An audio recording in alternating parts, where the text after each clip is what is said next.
ሰላም የተከበራችሁ የዩቲዩብ ተከታታዮቻችን፣ ወደ ዛሬው ልዩና አስገራሚ ቪዲዮአችን እንኳን በደህና መጣችሁ።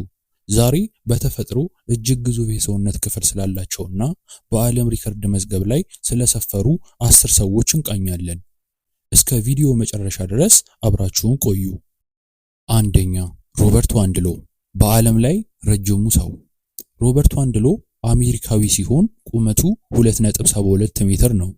ሮበርት በታሪክ ረጅሙ ሰው መሆኑን ጊነስ ቡክ ወርልድ ሪከርድ አረጋግጧል። ሮበርት እስከ ዕለተ ሞቱ ድረስ ቁመቱ ማደጉ ቀጥሎ ነበረ። የሮበርት የዕለት ከዕለት እንቅስቃሴው በጣም ከባድ ነበረ። በተለይም ለመንቀሳቀስና ልብስና ጫማን ለማግኘት ይቸገር ነበረ። ሁለተኛ፣ ሳቪንታና፣ በዓለም ላይ ረጅም እግር ያላት ሴት። ሳቪንታና ሩሲያዊት ስትሆን የእግሯ ርዝመት 132 ሴንቲሜትር ነው። ምንም እንኳን ቁመቷም ረጅም ቢሆንም የእግሮቿ ርዝመት ግን ከሰውነቷ ጋር ሲነጻጸር እጅግ ይለያል። ሳቪንታና ጫማዎችን ማግኘት እጅግ ፈታኝ እንደሆነባት ትናገራለች።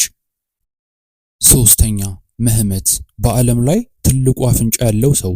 የቱርክ ዜጋ የሆነው መህመት አፍንጫው 8.8 ሴንቲሜትር ነው። የአፍንጫው ቅርጽና መጠን በዕለት ተዕለት ህይወቱ ላይ ያን ያክል ተጽዕኖ ባይኖረውም ልዩ መለያው እንደሆነ ይናገራል። አራተኛ፣ አሊና ዊሊያምስ፣ በዓለም ላይ ረጅሙ ጥፍር ያላት ሴት። አሊና ዊሊያም አሜሪካዊ ስትሆን 733.5 ሴንቲሜትር የሚረዝም ጥፍር አላት። አሊና መኪና ለመንዳት እናም የቤት ውስጥ ስራዎችን ለመስራት ጥፍሯ ከባድ እንዳደረገባት ትናገራለች። አምስተኛ፣ ዣን፣ በዓለም ላይ ረጅሙ ጸጉር ያላት ሴት። ዣን ቻይናዊት ስትሆን የጸጉሯ ርዝመት 5.62 ሴንቲሜትር ነው። ከ1999 ጀምሮ ጸጉሯን ባለመቆረጥ የወርልድ ሪከርድ ባለቤት መሆን ችላለች። ጸጉሯን ለመታጠብ በሳምንት 2 ጊዜ ያህል 7 ሰዓት እንደምታጠፋ ገልጻለች። ጸጉሯ በጭራሽ ከብዷት እንደማያውቅና እንደምትወደውም ትናገራለች። ስድስተኛ፣ ፍራንሲስኮ ዶሚኒጎ፣ በዓለም ላይ ትልቁ አፍ ያለው ሰው። ፍራንሲስኮ ዶሚኒጎ አንጎላዊ ሲሆን የአፉ ስፋት 6.69 ሴንቲሜትር ነው። አፍ ውስጥ አንድ የኮካ ጠርሙስ ሙሉ በሙሉ ማስገባት ይችላል።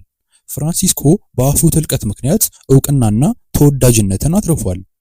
ሰባተኛ፣ ቢኒ ሃርም፣ በዓለም ላይ ረጅሙና ልዩ ጸጉር ያለው ሰው። ቢኒ ሃርም የጸጉሩ ርዝመት 26.7 ሴንቲሜትር ነው። ቢኒ ሃርም ጸጉሩን በመንከባከብ ይታወቃል። ስምንተኛ፣ ሮሙነስ፣ በዓለም ላይ ትልቅ አይን ያለው ሰው።